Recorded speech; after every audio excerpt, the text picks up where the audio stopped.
जैसे कि अगर आप ये देखेंगे, ये सिक्का शाहजहाँ का है और ये लाहौर मिंट में ढाला गया था। और ये मैंने देखा भी था, यहाँ पे इस पे बाकायदा जो है वो लाहौर लिखा हुआ है। और मैं तकरीबन 10 साल से ये कलेक्शंस अपनी बना रहा हूँ। 80,000 की किताब ले लिया आपने, क्यों? क्योंकि सादिक़ैन एज एन आर्टिस्ट मुझे बहुत पसंद है। इंडो पाक की तारीख़ जो है वो बहुत ही कदीम है, और अगर आप किसी भी ईरा को पढ़ना चाहते हैं, समझना चाहते हैं, तो मेरा ख्याल है कि सिक्के जो हैं वो उसकी बेहतरीन तस्वीर होते हैं। और हसन हादी साहब के पास तो बेशुमार सिक्के हैं। कहाँ से तारीख़ शुरू होती है, हम इन्हीं से जानते हैं। जी बेसिकली अगर मैं अपने ही कलेक्शन के थ्रू हिस्ट्री को मैं बयान करना शुरू करूं, तो हमारी जो कॉइन्स की तारीख़ है वो 600 BC से शुरू होती है। और किस्मत से मैंने उस दौर का भी सिक्का रखा हुआ है। जैसे अगर आप ये देखें, यहाँ पे एक सिक्का है, ये इसे बैंट बार की किस्म थी, इसे कहते थे करशपान सिक्का। अगर आप इसको ये देखें तो ये बिल्कुल डिफरेंट है। मैंने बहुत से कॉइन्स देखे हैं और मुख्तलिफ प्रोग्राम्स भी किए हैं, तो ये सिक्का जो है बिल्कुल मुख्तलिफ है। इसको आप कह सकते हैं कि लाइक अ बाउल शेप्ड है ये। अब यहाँ पे हमें तो तकरीबन तमाम कॉइन्स सेम ही नज़र आ रहे हैं, तो सिल्वर और कॉपर वो आप कैसे इसको आइडेंटिफाई करते हैं? जी बेसिकली इनको आम सा, जैसे सिल्वर का रंग एक ग्रेइश सा होता है, तो यहाँ पे बेसिकली सारी कलेक्शन में है ही ये इस एल्बम में सारे सिल्वर के कॉइन्स, क्योंकि मैं सिल्वर कॉपर के हिसाब से और फिर हिस्टोरिकली इसको उस हिसाब से इसे कैटलॉग और अरेंज किया हुआ है यहाँ पे।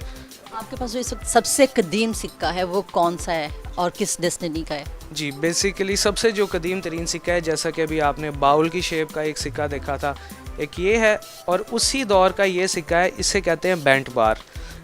ये बेसिकली एक बार की किस शेप का सिक्का है जो थोड़ा सा बैंड हुआ है। ये तकरीबन आज से 2600 साल पहले उस दौर में नई कॉइनेज शुरू हुई थी, और उसके ऊपर ज़्यादा जैसा आजकल के दौर में लिखाई होती है, लिखाई नहीं होती थी, तो सिंबल्स होते थे। सबसे पहला सिक्का लिडिया में, जो आजकल के दौर में तुर्की है, वहाँ पे जारी किया गया था। और जिस दौर में वहाँ पे सिक्का जारी किया गया था 600 BC में, उसी टाइम में इंडिया में भी पहला जारी कर दिया गया था। तो यानी उस दौर में जब एक मेटल को लेके उसके ऊपर पंच मार्क बनाए गए थे लिडिया में, उसी दौर में यहाँ भी बनाने शुरू कर दिए गए थे इंडिजिनसली। तो यानी सिक्के की तारीख़ जो दुनिया में जहाँ से शुरू होती है, उसी दौर से हमारे जो सिक्के हैं इंडिया के, उनकी भी तारीख़ शुरू हो जाती है। इससे यानी कि हम ये समझ सकते हैं कि कितना एरिया था जो एक रूलर के पास था, वो भी आपको इन कॉइन्स के थ्रू जो है पता चल जाता है। बिल्कुल वो इस तरह से हमें पता लगता है कि उनके मुख्तलिफ मिंट्स होते थे या उनकी टकसालें हुआ करती थी।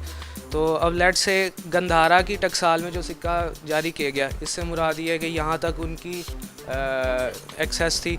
फिर उसी तरह से कोई काबुल में सिक्का जारी किया गया, और मैक्सिमम एक्सटेंट का आपको पता लगता है कुछ उनके सिंबल्स के थ्रू। ये कोई टोटल 10 से 15 डायनेस्टीज़ बन जाते हैं, जिनमें ग्रेको बैक्ट्रियन है, फिर कुशान आ जाते हैं, इंडो साइथियन, इंडो पार्थियन आ जाते हैं, फिर चलते चलते हिंदू शाही, फिर महमूद गजनवी, फिर गौरी आ जाते हैं, दिल्ली सल्तनत आ जाती है, मुग़ल आ जाते हैं, फिर ब्रिटिश आ जाते हैं, और फिर आगे पाकिस्तानी आ जाते हैं। अच्छा, मुझे इसमें जो सबसे इंटरेस्टिंग चीज़ अभी हम लोग ऑफ कैमरा देख रहे थे, लाहौर की जो है मखसूस कलेक्शन वो बहुत ज़बरदस्त थी। जो यहाँ पे सिक्के ढाले भी गए और दिखाए, वो बड़ा ज़बरदस्त था। वो मुझे दिखाया, लाहौर तो फिर लाहौर है ना।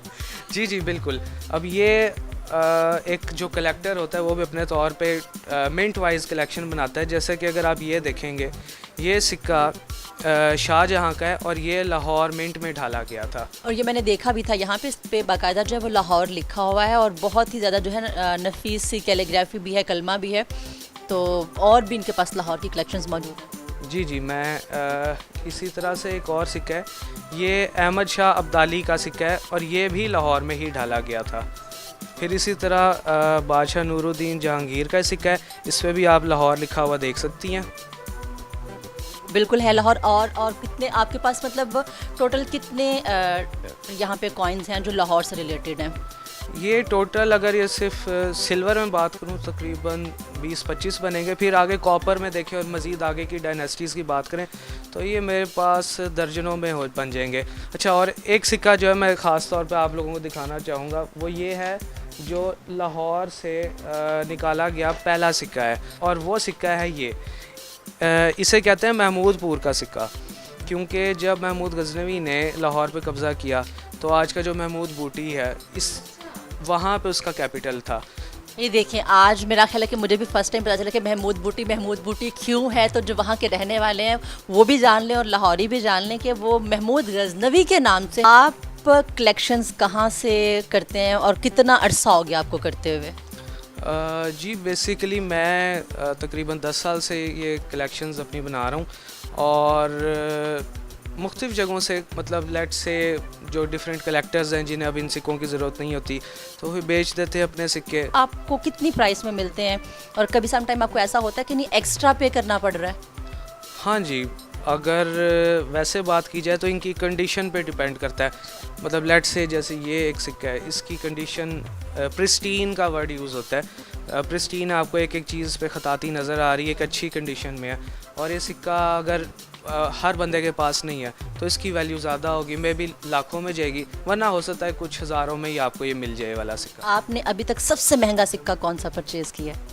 सबसे महंगा यही महमूदपुर का सिक्का जो मैंने भी आपको दिखाया, ये ही मेरी कलेक्शन में सबसे महंगा तरीन सिक्का है। कितने का लिया था? बस समझ लें कि काफ़ी ज़्यादा 1000 रुपये मुझे इस पे लगाने पड़े थे। समझ लें कि 20-30 हज़ार से ज़्यादा ही मेरे लग गए थे इस पे। और अभी सिक्कों के साथ साथ आपको मैंने कहा था कि इनके पास और भी बहुत सी चीज़ें हैं जो कलेक्ट इन्होंने की हैं और बिल्कुल डिफरेंट सी हैं। टाइम शॉर्ट है, मेरी कोशिश हुई कि सब कुछ दिखाते। यहाँ पे एक किताब है, वो भी आपको दिखाते हैं, बहुत भारी भरकम है और उसकी कीमत जो मुझे पता चली थी, कहते हैं कि शौक का कोई मोल नहीं है। 80,000 की किताब ले लिया आपने, क्यों? जी बस मैं जब छोटा था तो ये, क्योंकि सादिक़ैन एज एन आर्टिस्ट मुझे बहुत पसंद है, तो उनके बारे में मुझे पता लगा था कि ये किताब उनकी आर्ट पे जारी की गई है 2003 में।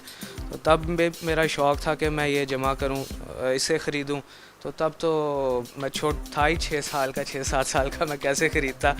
तो जैसी मेरी जॉब लगी, फिर पैसे जोड़ के मैं किसी तरीके से, एक एंटीक डीलर था उससे ये ख़रीदी थी किताब। इतनी छोटी एज से आपके अंदर ये चीज़ें थीं, ये इसका मतलब है कि बाय बर्थ कुछ चीज़ें होती हैं जो आपको आगे लेके चलती हैं। तो आप अपने इस पैशन को लेके कहाँ तक चलेंगे और ये लेजेसी जो है आपकी कहाँ जाएगी? तो अब देखें कब तक है, जब तक पैसे आते रहेंगे, जब तक इस तरह से नई इन्फॉर्मेशन मिलती रहेगी, तब तक मैं कलेक्ट करता रहूँगा। अच्छा, तो इसमें जो हमारे यंगस्टर्स हैं, आप उनको कोई मैसेज देना चाहेंगे कि इस तरफ आना चाहिए, क्यों आना चाहिए? बेसिकली जो कॉइन कलेक्टिंग की जो हॉबी है, इसको कहते हैं न्यूमिज़मेटिक्स। और जो यंगस्टर्स हैं, मैं उनको ये कहूँगा कि ये हॉबी पढ़े लिखे लोगों की हॉबी है। बेसिकली इसे किंग ऑफ हॉबीज़ कहा जाता है। और अगर आपको हिस्ट्री से शौक़ है और आपकी जेब इजाज़त देती है, इतनी इजाज़त देती है कि आप ये सिक्के ख़रीद सकें, तो आप बिल्कुल ये कलेक्ट करें, क्योंकि ये ख़रीदना इतना मुश्किल नहीं है। आपको डीलर्स पूरे पाकिस्तान में मिल जाते हैं। फेसबुक पे, व्हाट्सएप पे ग्रुप्स हैं, वहाँ पे आप देख सकते हैं। फोर्स नहीं करता मैं, लेकिन अगर आपको हिस्ट्री का शौक़ है और आप चाहते हैं कि एक पीस ऑफ हिस्ट्री आपके पास आए, तो ये कॉइन्स ही वो चीज़ें हैं। एक और चीज़ मैं पूछूंगी कि ओरिजिनलिटी किन असूलों पे जो है वो परखी जाती है, क्योंकि रेप्लिकास भी बहुत मार्केट में अवेलेबल होते हैं? वो इस तरह से है कि ये जो लोग ये कॉइन्स की कॉपीज़ करते हैं वो उसके तरीके हैं। मतलब लेट से अब ये सिक्के थे, इनको एक पंचिंग मेथड के थ्रू ढाला जाता था। अब कॉपीज़ करने वाले इनके ना मोल्ड्स बना लेते हैं, उनके अंदर मेटल डाल के वो उसकी कॉपीज़ बनाने की कोशिश करते हैं। वो एक एक्सपीरियंस्ड आँख जो होती है वो देख लेती है, उसे पता लग जाता है कि ये कास्ट कॉपी है। या इवन पंचिंग भी कर लेते हैं, लेकिन वो उनके आपको बाउंड्रीज़ और उसकी जो डेप्थ है वो उसको ज़्यादा करीब से गौर करके देखना पड़ता है। तो इस तरह से फिर आपको आइडिया लग जाता है कि ये कितना ओरिजिनल है। फिर अगर लेट से डेट्स होती हैं, आपको इसको स्टडी करें, मुख्तलिफ कॉइन्स की मुख्तलिफ डेट्स हैं और वो भी कैटलॉग हुई हैं, तो उनके थ्रू आपको पता लगता है कि ये चीज़ एग्जिस्ट करती भी थी हिस्ट्री में कि नहीं। तो इस तरह से है जी। कॉइन्स को तो अभी हम यहाँ पे वाइंड अप करेंगे, क्योंकि इनके पास माशाल्लाह बहुत सारे कॉइन्स हैं और वो इतनी मुख्तसर सी जो मुलाकात है उसमें तो पॉसिबल नहीं है कि हम सब कुछ आपको दिखा सकें, लेकिन अंदाज़ा कर सकते हैं आप कि 600 कबल मसीह के सिक्के यहाँ पर मौजूद है। ये तारीख़ ऐसा ब्रिज है जो माजी को हाल से जोड़ती है, और जो लोग अपने रूट्स को छोड़ देते हैं, माजी को भुला देते हैं, तो फिर वो हमेशा वही गलतियां दोबारा दोहराते रहते हैं जो कहीं माजी में होती रही। तो हमें आगे बढ़ना है, तरक्की करना है, सीखना है।